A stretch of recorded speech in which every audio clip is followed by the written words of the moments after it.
Friends, मैं नीरज एक बार फिर आप सभी का स्वागत करता हूं अपने YouTube चैनल पर। तो आज मैं आप लोगों के लिए लेकर आया हूं एक रेलवे सामान्य अध्ययन का बहुत ही इम्पोर्टेंट टॉपिक, संपूर्ण ब्रह्मांड एवं हमारा सौर मंडल। तो इसके मैं आपको पूरे 110 वन लाइनर्स आपको कराऊंगा, ठीक है, जो आपके सभी एग्जाम में इम्पोर्टेंट रहेंगे। तो हमारा पहला प्रश्न है, पृथ्वी को घेरने वाला आकाश क्या कहलाता है? तो इसको हम ब्रह्मांड कहते हैं। ब्रह्मांड का अध्ययन क्या कहलाता है? तो ब्रह्मांड के अध्ययन को हम कॉस्मोलॉजी कहते हैं। ब्रह्मांड में लगातार प्रसार हो रहा है, प्रसार मतलब फैलाव हो रहा है। यह किस घटना से पता चलता है? तो बिग बैंग सिद्धांत से पता चलता है। ब्रह्मांड की उत्पत्ति में सर्वाधिक मान्य सिद्धांत कौन सा है? तो महाविस्फोट सिद्धांत सबसे मान्य सिद्धांत है। इसको ही हम बिग बैंग थ्योरी के नाम से जानते हैं। अगला है, बिग बैंग सिद्धांत का प्रतिपादन किसने किया था? तो जॉर्ज लेमेंटियर ने बिग बैंग सिद्धांत का प्रतिपादन किया था। यह वैज्ञानिक कहाँ के थे? तो बेल्जियम के वैज्ञानिक थे। इन्होंने कब इसका एक खोज की थी? तो 1894 और 96 तक इन्होंने खोज की थी। हमारा अगला है, आधुनिक खगोल शास्त्र का जनक किसे कहा जाता है? तो कोपरनिकस को आधुनिक खगोल शास्त्र का जनक कहा जाता है। तो ये कोपरनिकस कहाँ के वैज्ञानिक हैं? तो कोपरनिकस पोलैंड के व्यक्ति हैं। सूर्यमंडल सूर्यमंडल का केंद्र है और पृथ्वी इसकी परिक्रमा करता है। यह किसने कहा था? तो कोपरनिकस ने ही कहा था। ठीक है, तो आप याद रखें, खगोल शास्त्र का जनक किसे कहा जाता है? तो खगोल शास्त्र का जनक कोपरनिकस को ही कहा जाता है। और सूर्य सौर मंडल का केंद्र है, यह किसने कहा था? कोपरनिकस ने ही कहा था। पृथ्वी ब्रह्मांड का केंद्र है और सूर्य इसकी परिक्रमा करता है, यह किसने कहा था? तो टॉलमी नामक एक वैज्ञानिक ने कहा था कि सूर्य परिक्रमा करता है और पृथ्वी ब्रह्मांड का एक केंद्र है। हमारा अगला, ग्रहों के गति के नियम, इस पर आप इम्पोर्टेंट लगा लें। ग्रहों के गति के नियम किसने दिए थे? तो केपलर ने दिए थे। यह कहाँ के व्यक्ति थे? तो यह जर्मनी के व्यक्ति थे। हमारा अगला है, ब्रह्मांड का लगातार विस्तार हो रहा है, यह किस वैज्ञानिक ने बताया था? तो एडवन हब्बल ने 1920 में 1920 में बताया था कि हमारे ब्रह्मांड का लगातार विस्तार होता जा रहा है। सौर मंडल का विकास कब हुआ था? तो 4.5 अरब वर्ष पूर्व सौर मंडल का विकास हुआ था। ब्रह्मांड का मौलिक कण क्या है? तो हिग्स बोसॉन। अच्छा, आपको पता होना चाहिए कि हिग्स बोसॉन को ही गॉड पार्टिकल के नाम से जाना जाता है। देखिए, अगला प्रश्न वही है, हिग्स बोसॉन का अन्य नाम क्या है? तो गॉड पार्टिकल। तो आपके पेपर में आ सकता है कि ब्रह्मांड का मौलिक कण हिग्स बोसॉन है, जिसे किस नाम से भी जाना जा सकता है? तो इसका उत्तर होगा गॉड पार्टिकल। अगला है, सर्न कहाँ स्थित है? तो सर्न का मुख्यालय जेनेवा में। अच्छा, सर्न क्या है? तो सर्न एक संस्था है जिसने हिग्स बोसॉन के निर्माण का एक प्रयास किया था। ठीक है, सर्न एक कहाँ स्थित है? तो जेनेवा इसका सही उत्तर होगा।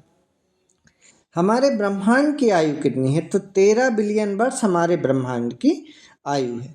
ब्रह्मांड का व्यास क्या है? तो 10⁸ प्रकाश वर्ष ब्रह्मांड का व्यास है।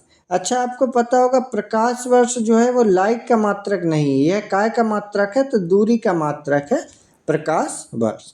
ब्रह्मांड में विस्फोटी तारा क्या कहलाता है?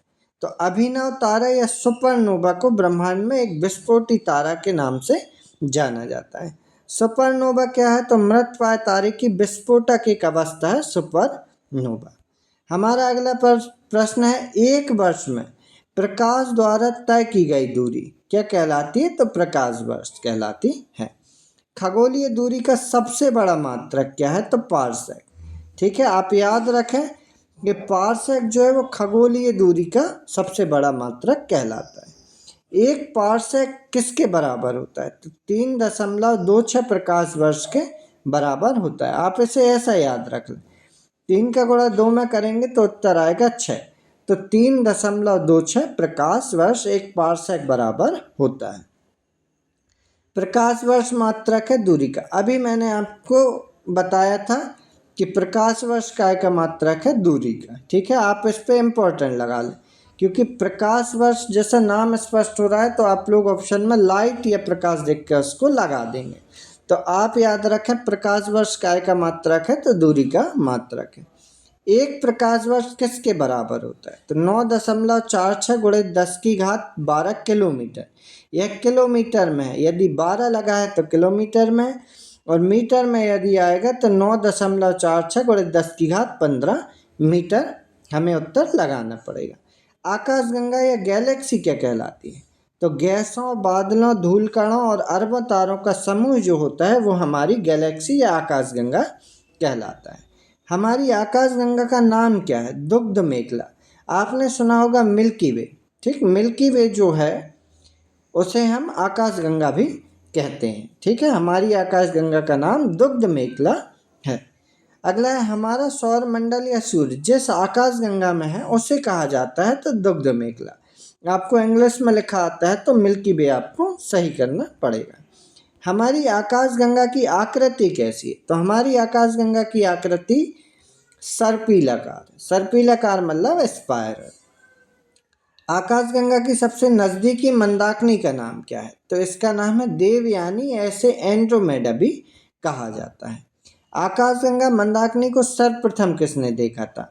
अच्छा, उसी व्यक्ति ने हमारे बृहस्पति ग्रह की भी खोज की थी, तो उस वैज्ञानिक का नाम है गैलीलियो। गैलीलियो ने आकाशगंगा को मंदाकिनी को सर्वप्रथम देखा था, ठीक है। नोबला या निहारिका क्या है? तो अंतरिक्ष में धूल और गैसों का एक विशाल बादल बन जाता है जिसे नेबुला या निहारिका के नाम से जाना जाता है। नंगी आंखों से दिखने वाला नेबुला क्या है? तो इसका नाम है ओरियन नेबुला, ठीक है। हमारा अगला है पल्सर होते हैं। तो पल्सर क्या होती है? तेजी से घूमने वाला एक न्यूट्रॉन तारा होता है। आपने गाड़ी का नाम भी सुना होगा पल्सर, बहुत तेजी से चलता है, तो आप इसे रिलेट करना, पल्सर मतलब एक न्यूट्रॉन तारा। कैसा न्यूट्रॉन तारा? तेजी से घूमने वाला एक न्यूट्रॉन तारा कहलाता है। ब्रह्मांड का प्रकाश स्तंभ क्या कहलाता है? तो जो तेजी से चलता है उसी का नाम है प्रकाश स्तंभ, जिसका पल्सर उत्तर होगा। तारों में ऊर्जा का स्रोत क्या होता है? नाभिकीय संलयन। आपको पता होगा कि एक नाभिकीय संलयन होता है और एक नाभिकीय विखंडन होता है, ठीक है। तो हमारा जो सूर्य में या तारे में जो भी ऊर्जा रहती है, ठीक, वो नाभिकीय संलयन क्रिया द्वारा उत्पन्न होती है। अगला है तारों का मुख्य घटक क्या है? ठीक, तो तारों का मुख्य घटक क्या है ऊर्जा का? तो इसका सही उत्तर होगा तारों का मुख्य घटक है हाइड्रोजन व हीलियम। अगला है पृथ्वी का निकटतम तारा क्या है? तो आपको पता होगा सूर्य। सूर्य हमारी पृथ्वी का निकटतम तारा है, सूर्य, ठीक है। चलिए, हमारा अगला है सूर्य का निकटतम तारा क्या है? तो सूर्य का निकटतम तारा प्रैक्सिमा सेंचुरी है। आप याद रखें, पृथ्वी का निकटतम तारा यदि पूछे तो सूर्य, और सूर्य का निकटतम तारा पूछे तो प्रैक्सिमा सेंचुरी है, ठीक है। सबसे चमकीला तारा क्या है? सबसे चमकीला तारा है साइरस, डॉग स्टार। अच्छा, सबसे चमकीला ग्रह, ठीक, तो आप कमेंट में उत्तर दें सबसे चमकीला ग्रह, ठीक है। सबसे चमकीला ग्रह, सबसे चमकीला ग्रह किसे कहते हैं? तो आप हमें कमेंट में उत्तर दें, ठीक है। सबसे चमकीला तारा साइरस या डॉग स्टार है। तारे का रंग सूचक है, इस पे आप इम्पोर्टेंट लगा लें, यह क्वेश्चन कई बार आया है। तारे का रंग सूचक है उसके ताप का। ताप जितना ही तेज रहेगा तारे का रंग उसका सूचक रहेगा। तारों का टिमटिमाना किस क्रिया के कारण होता है? तो प्रकाश के अपवर्तन के कारण ही तारे टिमटिमाते हैं। ब्लैक होल सिद्धांत किसने दिया था? तो एस चंद्रशेखर जी ने ब्लैक होल का सिद्धांत दिया था। एस चंद्रशेखर जी को ही ब्लैक होल सिद्धांत के कारण नोबेल पुरस्कार प्राप्त हुआ था 1983 में, 1983 में। वह सीमा जिसके बाहर तारे आंतरिक मृत्यु से ग्रसित होते हैं यह कहलाता है तो एक चंद्रशेखर लिमिट होती है। चंद्रशेखर जी ने ही, एस चंद्रशेखर जी ने ही चंद्रशेखर सीमा का निर्धारण किया था। चंद्रशेखर सीमा होती है तो कितनी होती है? 1.44 सूर्य द्रव्यमान होती है, ठीक है। चंद्रशेखर सीमा कितनी होती है आपकी? 1.44 सूर्य द्रव्यमान होती है। हमारा अगला है तारों की सुंदर आकृति क्या कहलाती है? तो तारामंडल। आपको पता होगा तारों की जो आकृति बनती है उसे हम तारामंडल कहते हैं। हमारे तारेमंडल में तारों की कुल संख्या कितनी है? तो तारों की संख्या असंख्य, लेकिन तारामंडल कितने हैं? तो 89 तारामंडल हैं। सबसे बड़ा तारामंडल कौन सा है? तो सेंटारस। इसे सेंटरस कहा जाता है। इसमें 94 तारे हैं, ठीक है। आप समझ गए होंगे ग्रुप, तारों का एक ग्रुप होगा, उसमें 94 तारे होंगे जिसे हम सेंटरस कहते हैं। सबसे छोटा तारामंडल क्या है? तो हाइड्रस एक सबसे छोटा तारामंडल है जिसमें कितने तारे हैं? तो 68, 68 तारे हैं। ध्रुव तारा भाग है तो किस मंडल का है? तो सप्तऋषि। आपने सुना होगा लघु सप्तऋषि होता है, लघु सप्तऋषि में 7 तारे होते हैं, तो ध्रुव तारा इसी का एक भाग है। दिशा निर्धारण में सहायक होता है ध्रुव तारा। आपको पता होगा कि ध्रुव तारा से दिशा का निर्धारण भी किया जाता है। ध्रुव तारा सूचित करता है तो किस दिशा में दिखेगा? हमेशा उत्तर दिशा में। अच्छा देखिए, आप में यदि आसमान में देखें रात के टाइम तो जहाँ सबसे चमकीला तारा दिखेगा वह ध्रुव तारा कहलाएगा, और ध्रुव तारा हमेशा उत्तर दिशा में ही रहेगा।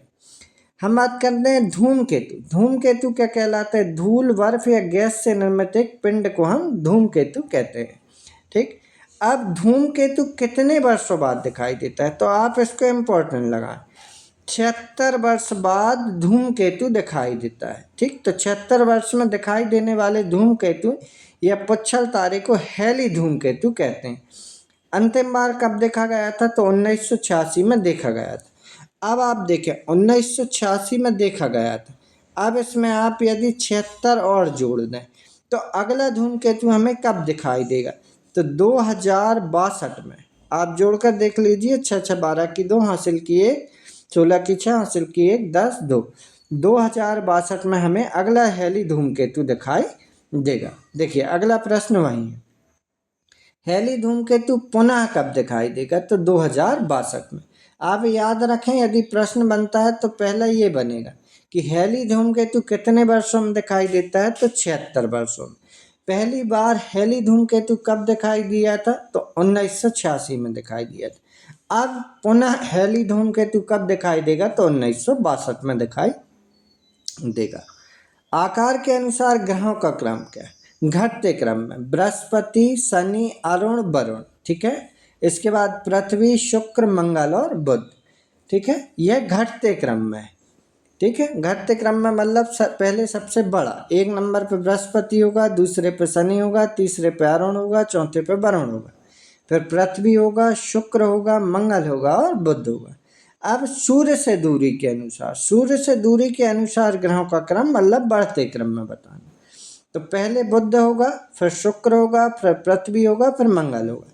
तो आप देखिए 1 2 3 4 ये कौन कौन से हो गए? बुध हो गया, शुक्र हो गया, पृथ्वी हो गया, मंगल हो गया। इनके बीच में एक क्षुद्र ग्रह का बेल्ट होता है। इसके बाद 4 ग्रह फिर होते हैं। यह कौन कौन से होंगे? तो बृहस्पति होगा, शनि होगा, अरुण होगा और वरुण होगा, ठीक है। तो आपको पता चल गया। इधर एक सूर्य होगा, ठीक। सूर्य के पास में कौन होगा? तो सबसे पहले बुध होगा, फिर उसके बाद शुक्र होगा, फिर पृथ्वी होगा, फिर मंगल होगा, फिर बृहस्पति, शनि और अरुण और वरुण इसके ग्रह होंगे। सूर्य का केंद्रीय भाग क्या कहलाता है? सूर्य का केंद्रीय भाग कहलाता है केंद्रीय कोर। सूर्य के केंद्र का तापमान कितना होता है? तो 15 डिग्री सेल्सियस इसका तापमान होगा। सूर्य की सतह का तापमान कितना होगा? तो 6000 डिग्री सेल्सियस इसका सूर्य की सतह का तापमान होगा। सूर्य की बाह्यतम परत क्या कहलाती है? तो उसे हम किरीट या फिर कोरोना के नाम से भी जानते हैं। बाह्यतम परत याद रखें आप, बाह्यतम परत। कोरोना उत्सर्जित क्या करता है? तो एक्स किरणें उत्सर्जित करता है। आप याद रखिए, किरीट या कोरोना जो है वो कौन सी किरणें उत्सर्जित करता है? तो एक्स किरणें उत्सर्जित करता है। हमारा अगला है, सूर्य का दीप्तिमान सतह क्या कहलाता है? तो प्रकाश मंडल कहते हैं। इसे फोटोस्फीयर के नाम से भी जाना जाता है, सूर्य की दीप्तिमान सतह को। प्रकाश मंडल का ऊपरी भाग जो प्रकाशमान नहीं होता, इसे क्या कहते हैं? तो इसे वर्णमंडल कहते हैं। वर्णमंडल मतलब क्रोमोस्फीयर। सूर्य का प्रमुख संघटक क्या है? तो हाइड्रोजन। हाइड्रोजन सूर्य का प्रमुख संघटक है। इसके बाद हीलियम है और अन्य तत्व हैं। तो आपसे पूछा जाएगा कि सूर्य के पास सबसे ज़्यादा कौन सी गैस है? तो आप रखेगा याद हाइड्रोजन, इसके बाद हीलियम, क्योंकि सूर्य जो है वो किन 2 गैसों का पिंड है? हाइड्रोजन और हीलियम का। सूर्य की ऊर्जा का स्रोत क्या है? नाभिकीय संलयन। आपको मैंने बताया था 2 होती हैं, एक नाभिकीय संलयन, एक नाभिकीय विखंडन। तो आप याद रखें सूर्य में जो ऊर्जा होती है वो नाभिकीय संलयन के कारण होती है। अच्छा, संलयन मतलब होता है जुड़ना, ठीक। छोटी छोटी गैसें जो हैं, कण जो हैं वो जुड़ते हैं तो वह संलयन कहलाता है, और टूटना मतलब कहलाता है विखंडन। हमारा अगला है सूर्य का आकार पृथ्वी से कितने गुना बड़ा है, तो 109 गुना बड़ा है, ठीक है। आप याद रखें सूर्य का आकार कितना है, तो पृथ्वी से 109 गुना बड़ा है। पृथ्वी एवं सूर्य के बीच की औसत दूरी कितनी है, तो 149.598 गुणे 10⁻6। यह ऐसे हम कह सकते हैं 149.6 मिलियन किलोमीटर। हमारा अगला है सूर्य ग्रहण होता है, तो सूर्य ग्रहण कब होता है, तो आपको पता होगा कि पृथ्वी एवं सूर्य के बीच यदि चंद्रमा आ जाए, ठीक है, तो आप इसे ऐसे याद रखें, हमारा सूर्य है और हमारी पृथ्वी है, इसके बीच में कौन आ रहा है, तो इसके बीच में हमारा चंद्रमा आ रहा है, ठीक। मैं आपको देखिए डायग्राम बना देता हूँ तो आपको समझ में आ जाएगा।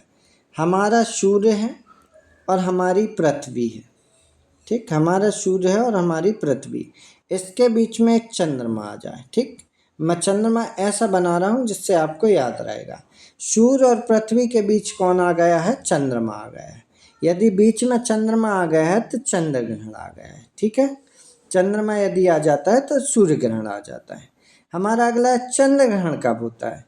चंद्र ग्रहण कब होता है, तो सूर्य और चंद्रमा के बीच पृथ्वी आ गई, तो कुल मिला के पृथ्वी घूम रही है, ठीक है ना।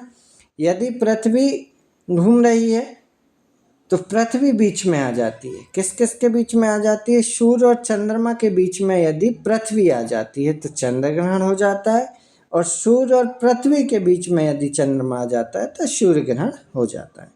अगला है चंद्रमा पृथ्वी की एक परिक्रमा करता है, तो कितने दिन में करता है, 27 दिन 8 घंटे में लगभग चंद्रमा जो है पृथ्वी की एक परिक्रमा कर लेता है। हमारा अगला है अंतरिक्ष यात्री को आकाश कैसा दिखाई देता है, तो अंतरिक्ष यात्री को आकाश कैसा दिखाई देता है, तो काले रंग का दिखाई देता है। आकाश नीला दिखाई देता है, तो आप याद रखिए हमारा आकाश नीला किस क्रिया के कारण दिखाई देता है या किस परिवर्तन के कारण दिखाई देता है, तो प्रकाश के प्रकीर्णन घटना के कारण ही हमारा आकाश नीला दिखाई देता है। अब कुछ इम्पोर्टेंट केवल सौर मंडल के हैं, ठीक। तो मैं आपको सौर मंडल एक दृष्टि में पूरा बता देता हूँ। हमारे सौर मंडल का मुखिया क्या कहलाता है, तो सूर्य हमारे सौर मंडल का मुखिया है। सौर मंडल में ग्रहों की कुल संख्या कितनी है, तो आपको पता होगा हमारे सौर मंडल में ग्रहों की कुल 8 संख्या। पहले कितने हुए करते थे, तो 9 हुआ करते थे। तो किसको हटाया गया है, तो प्लूटो, ठीक है। आपको पता होगा प्लूटो या यम, ठीक। प्लूटो या यम को 2006 में हटा दिया गया है। सबसे बड़ा एवं भारी ग्रह कौन सा है, तो अभी मैंने आपको बताया था कि हमारे सौर मंडल का सबसे बड़ा एवं भारी ग्रह बृहस्पति है, ठीक है। दूसरा सबसे बड़ा ग्रह क्या है, तो शनि है। पहले नंबर का सबसे बड़ा ग्रह बृहस्पति है और दूसरे नंबर का सबसे बड़ा ग्रह शनि है। सबसे छोटा ग्रह क्या है, तो बुध हमारा सबसे छोटा ग्रह है, जिसके हम इंग्लिश में मरकरी भी कहते हैं, ठीक। हमारा अगला है सूर्य के सबसे निकट स्थित ग्रह, तो मैंने अभी आपको बताए थे पूरे 8 ग्रह, बुध शुक्र पृथ्वी मंगल बृहस्पति अरुण वरुण, इस टाइप से आपको पूरे ग्रह याद होने चाहिए। इसकी मैं एक आपको कोड बता देता हूँ, ठीक है। आप याद रखिए, बुध ने कहा शुक्र से, बुध ने कहा शुक्र से पृथ्वी पर मंगल, पृथ्वी पर मंगल, ठीक। ये मैंने आपको 4 बता दिए। बुध ने कहा शुक्र से पृथ्वी पर मंगल। इसके बाद बृहस्पति ने कहा, बृहस्पति ने कहा अरुण, ठीक है। बृहस्पति ने कहा शनि से, बृहस्पति ने कहा शनि से, साथ में अरुण और वरुण, ठीक। देखिए मैंने आपको बताया बुध ने कहा शुक्र से पृथ्वी पर मंगल, फिर बृहस्पति ने कहा शनि से, साथ में अरुण भी हो वरुण भी, ठीक है। तो इस टाइप से आपके पूरे मैंने 8 ग्रह आपको बता दिए हैं, ठीक है। तो हमारा अगला है पृथ्वी के सबसे निकट ग्रह क्या, तो पृथ्वी के सबसे निकट ग्रह है शुक्र और सूर्य के सबसे निकट ग्रह है बुध। आपको पता होगा बुध ने कहा शुक्र से पृथ्वी पर मंगल, ठीक। तो पृथ्वी और शुक्र आजू बाजू के ग्रह हैं। सूर्य तथा पृथ्वी से दूर स्थित ग्रह है तो वरुण। आपको पता है अरुण वरुण, वरुण मतलब लास्ट में आएगा, ठीक है। पृथ्वी के पड़ोसी ग्रह, तो पृथ्वी के पड़ोसी ग्रह मतलब आजू बाजू के ग्रह क्या हैं, शुक्र और मंगल। चलिए हमारा अगला है सर्वाधिक चमकीला एवं गर्म ग्रह क्या कहलाता है। तो सर्वाधिक चमकीला एवं गर्म ग्रह कहलाता है शुक्र। आप इस पर IMP लगाएं। इस पर IMP क्यों लगाएं, क्योंकि सबसे गर्म ग्रह आप लोग क्या लगाते हैं, बुध, लेकिन सबसे गर्म ग्रह है शुक्र।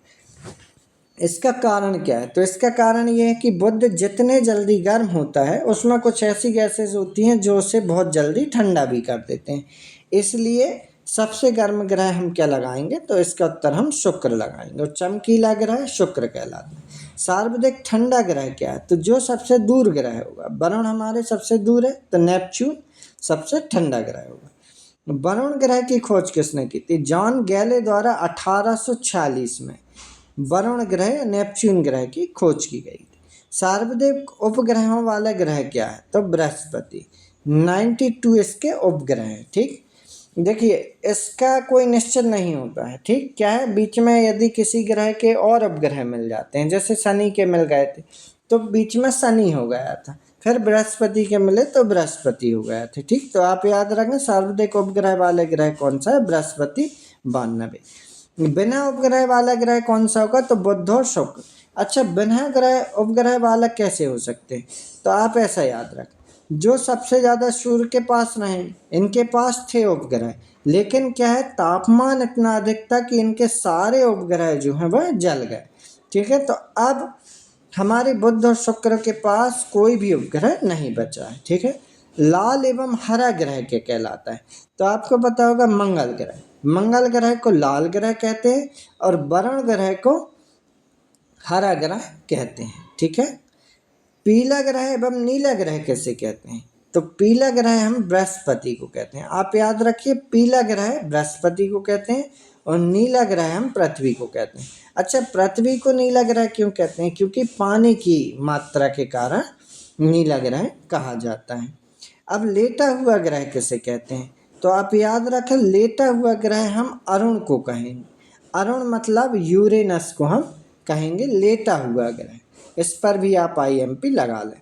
हमारा अगला है सर्वाधिक गैसों से घिरा हुआ कौन सा है, तो अरुण ग्रह या यूरेनस सबसे ज़्यादा गैसों से घिरा हुआ ग्रह है। यूरेनस की खोज किसने की थी, तो विलियम हर्शेल नामक एक वैज्ञानिक थे जिन्होंने 1781 में यूरेनस या अरुण की खोज की थी। सबसे कम घनत्व वाला ग्रह कौन सा है, तो शनि। शनि सबसे कम घनत्व वाला ग्रह कहलाता है। पृथ्वी की बहन या सौंदर्य का देवता किस ग्रह को कहा जाता है, तो शुक्र को। अच्छा पृथ्वी की बहन, चमकीला तारा, सौंदर्य का देवता, यह शुक्र को ही कहा जाता है। क्यों कहा जाता है, क्योंकि पृथ्वी के आकार के जैसा है लगभग शुक्र, इसलिए पृथ्वी की बहन या सौंदर्य का देवता भी कहा जाता है। भोर का तारा या सांझ का तारा किस ग्रह को कहेंगे, तो शुक्र को ही, वीनस को ही हम भोर का तारा या सांझ का तारा कहते हैं। सबसे बड़ा उपग्रह कौन सा है, तो बृहस्पति का एक उपग्रह है जिसका नाम है गैनीमेड, ठीक है। यह सबसे बड़ा उपग्रह है। सबसे छोटा उपग्रह कौन सा है, तो सबसे छोटा उपग्रह डीमोस का है। अच्छा डीमोस किस ग्रह के उपग्रह हैं, तो आपको पता होना चाहिए मंगल का ही एक उपग्रह है डीमोस, जो सबसे छोटा उपग्रह माना जाता है। फोबोस एवं डीमोस, देखिए ये आ गया, फोबोस एवं डीमोस किस ग्रह के उपग्रह हैं, तो मंगल के। शनि का सबसे बड़ा उपग्रह है टाइटन। आप याद रखें गैनीमेड की यदि बात होती है, ठीक है, गैनीमेड की यदि बात होती है तो वह किसका उपग्रह है, बृहस्पति का। और यदि बात होती है टाइटन की, तो टाइटन किसका है, तो शनि का टाइटन है और गैनीमेड बृहस्पति का है। चलिए शनि ग्रह में वलय या छल्लों की संख्या कितनी है, आपको पता होगा कि शनि ग्रह के पूरे आसपास वलय हैं, रिंग्स बने हुए हैं, ऐसे रिंग्स बने हुए हैं, छल्ले बने हुए हैं, तो इनकी संख्या कितनी है, तो आप याद रखें 7 वलय या छल्लों वाला ग्रह कौन सा है, शनि। शनि के रिंग्स की खोज करता कौन थे, तो गैलीलियो, ठीक है। गैलीलियो ने ही बताया था कि शनि के आसपास छल्ले बने हुए हैं या रिंग्स बने हुए। सबसे तेज और सबसे धीमी गति से परिक्रमा करने वाला ग्रह कौन सा है? परिभ्रमण करने वाला, ठीक, परिभ्रमण मतलब खुद की दूरी पर घूमने वाला। तो सबसे तेज कौन घूमता है? बृहस्पति। क्यों? क्योंकि सबसे बड़ा आकार। और सबसे धीमा कौन घूमेगा? शुक्र घूमेगा सबसे धीमा, आप याद रखें। हमारा अगला है, सबसे कम समय में पृथ्वी की परिक्रमा कौन करेगा? तो आपको पता होगा, सूर्य की परिक्रमा सबसे कम समय में कौन करेगा? तो बुध करेगा। कैसे करेगा? क्योंकि यह सूर्य से सबसे पास में है। तो कितने दिन में करता है बुध? 88 दिन, 88 दिन में करता है, ठीक है।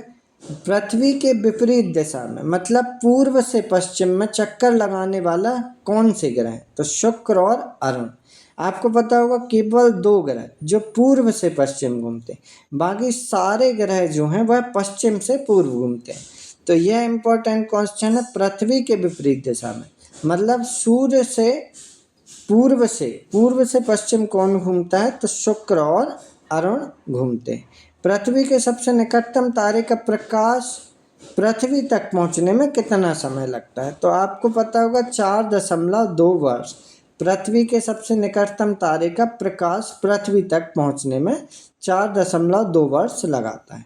सूर्य तथा चंद्रमा के प्रकाश को पृथ्वी पर पहुंचने में लगा समय, तो आपको पता होना चाहिए सूर्य से जो प्रकाश आता है वह हमारा 8.3 मिनट में पृथ्वी पर आ जाता है, और चंद्रमा से जो प्रकाश आता है वह हमारा 1.3 सेकेंड, मात्र 1.3 सेकेंड में चंद्रमा से प्रकाश हमारी पृथ्वी पर आ जाता है।